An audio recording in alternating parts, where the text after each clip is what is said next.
Imagine building the single greatest fortune in your entire country, becoming so rich that no family on the continent can match you, so wealthy that your name becomes a symbol of luxury itself. And then imagine that just a few generations later, that unimaginable fortune is almost completely gone, scattered, spent, and vanished, so that when the family gathers for a reunion decades later, not a single one of them is a millionaire anymore. This is not a made-up warning. This is the true and astonishing story of the Vanderbilts, a family that rose higher than almost anyone in history, and then showed the world exactly how even the greatest fortune can slip through a family's fingers. The story begins with a rough, tough, and fiercely determined man named Cornelius Vanderbilt, though most people came to know him by his nickname, the Commodore. Cornelius was not born rich. He came from a modest family, and as a boy he had little formal education. In fact, he could barely read and write well. And he never lost his rough manners or his blunt, aggressive way of speaking. But what Cornelius lacked in polish, he made up for in raw drive, cunning, and an absolutely ferocious will to win. From a very young age, he wanted one thing above all else: to build something great, and to dominate everyone who stood in his way. Cornelius started with boats. As a teenager, he borrowed a small sum of money and bought a simple boat, which he used to ferry passengers and goods across the waters around New York. He worked relentlessly, undercutting his competitors' prices and outworking everyone around him. Slowly, he expanded from a single boat into a fleet, moving into steamships and building a powerful shipping business. He became known as a ruthless competitor who would slash his prices to drive rivals out of business, and who was not afraid to fight dirty to get what he wanted. Through the shipping world, he built his first great fortune and earned his nickname, the Commodore, as if he were an admiral commanding a navy of his own. But Cornelius was not a man to sit still, and later in his life, he made a bold and brilliant move. He saw that the future belonged not to steamships, but to the railroads that were beginning to spread across the country like iron veins. So the Commodore, already an older man by this point, pivoted his entire empire toward the railroads. He bought up rail lines, combined them, and organized them into powerful, efficient systems. He was ruthless here too, cornering rivals, forcing competitors to sell to him, and building one of the most important railroad empires in the entire nation. His railroads became crucial arteries carrying people and goods across vast distances, and the money poured in like a flood. By the time Cornelius Vanderbilt died, he had built the largest fortune in the United States. He was, at that moment, the richest man in the entire country, holding wealth so vast it was almost beyond comprehension for ordinary people. He had risen from a boy with a single small boat to the wealthiest man in America, a monument to raw ambition and relentless drive. And here is where the fate of the family truly began to be decided, not by how the money was made, but by how it would be passed down and handled by those who came after. Cornelius made a crucial decision about his will. Rather than splitting his enormous fortune evenly among all of his many children, he left the overwhelming majority of it to a single son, the one he believed was capable of protecting and growing the empire. He understood something that the great old money families had always known: that dividing a fortune into many small pieces weakens it, while keeping it concentrated preserves its power. For a time, this decision worked. That son, William, actually managed to double the already gigantic fortune, growing the family's wealth to even greater heights and proving that the Commodore's instinct had been right. But then, something began to change. And it is a change that has destroyed countless great fortunes throughout history. The later generations of Vanderbilts had not built the fortune. They had not fought for it, sweated for it, or clawed their way up from nothing. They were born into staggering wealth, and they grew up in a world where money simply existed in endless supply. And so, instead of protecting and growing the fortune, Many of them turned to spending it on a scale that the world had rarely seen before. The Vanderbilts entered an age of dazzling, jaw-dropping extravagance. They built mansions that were less like houses and more like palaces.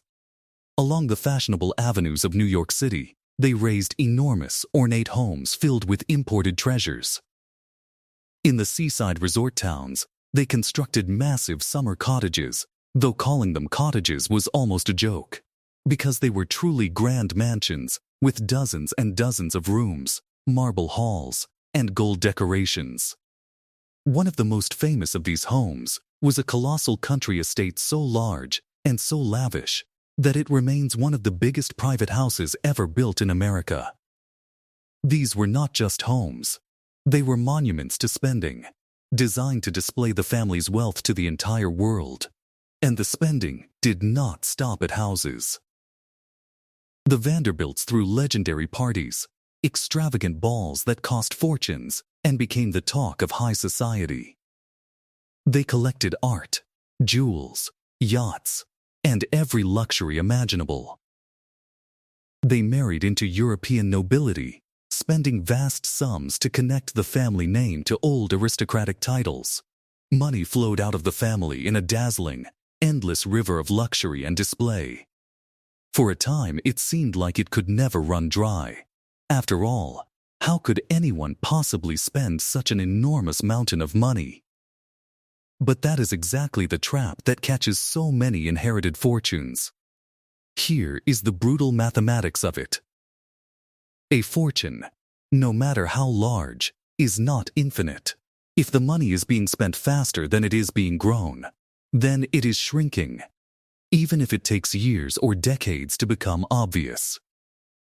The early Vanderbilts had grown the fortune through business and investment, but the later generations were mostly consuming it, pouring it into palaces that cost fortunes just to maintain, into parties that produced nothing, into luxuries that lost value the moment they were bought. The wealth was no longer working and multiplying. It was simply draining away, drop by expensive drop, generation after generation. To make things worse, the fortune was also being divided.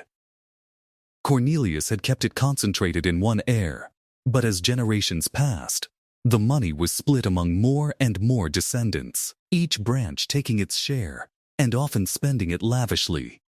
A giant fortune divided into many pieces, and then each piece spent freely rather than invested wisely, is a fortune with a countdown timer on it. The mansions that had symbolized the family's glory became impossible to maintain. Some were sold. Some were torn down. Some were simply abandoned. The great palaces that had announced the family's wealth to the world became burdens too expensive to keep.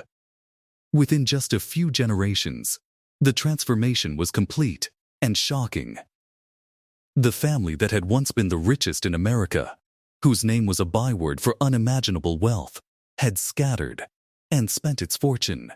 There is a famous and sobering story that at a gathering of Vanderbilt family members, decades after the Commodore's death, not one person present was a millionaire.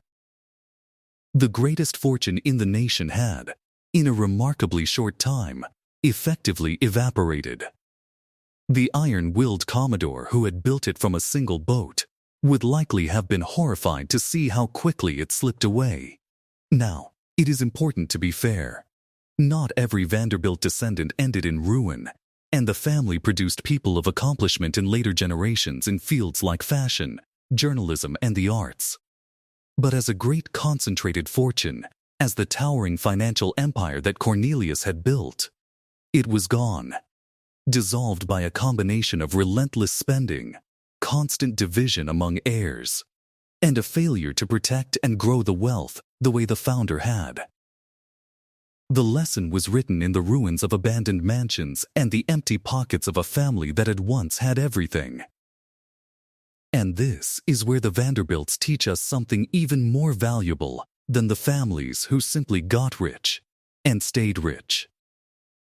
They teach us how fortunes are lost, because building wealth and keeping wealth are two completely different skills. The Commodore was a master builder, ferocious, disciplined, and shrewd. But building a fortune means nothing if the next generations do not learn to protect it. The families that stay rich for centuries, the true old money dynasties, are the ones who treat the fortune as something to be guarded and grown, not simply enjoyed and spent. The Vanderbilts had the wealth of the Rockefellers, but they did not have the same discipline in protecting it.